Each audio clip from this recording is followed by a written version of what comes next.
Floods are a recurring problem in Bihar, causing massive destruction to life, property, and agriculture. To tackle this issue, the Government of Bihar, in collaboration with national agencies, has taken several proactive steps to mitigate the impact of floods and improve preparedness in flood-prone areas. Here are the key initiatives undertaken by the government. 1. Provision of modern rescue operation kits. The government has equipped flood-prone districts with modern rescue kits, including life-saving equipment, to ensure quick and effective response during floods.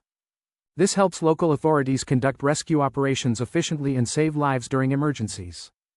2. Distribution of motorboats. To enhance mobility in flooded areas, the government has provided 10 motorboats to each of the 28 flood-prone districts in Bihar. These boats are crucial for rescuing stranded people, delivering relief supplies, and transporting essential goods during floods. 3. Training by National Disaster Response Force, NDRF. The National Disaster Response Force, NDRF, has been actively involved in training Bihar's home guards. This training focuses on rescue and relief operations, ensuring that local teams are well prepared to handle emergencies and can assist in evacuations and relief efforts. 4. Construction of flood shelters. To protect the vulnerable population, the state government has initiated the construction of 200 flood shelters across flood-affected districts.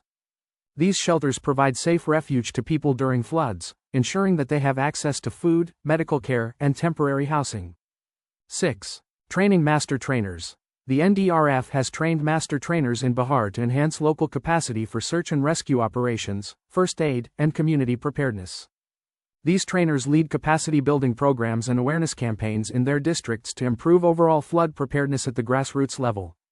7. Interlinking of rivers projects. To address the root causes of floods and manage water flow effectively, the government has planned several projects aimed at interlinking rivers.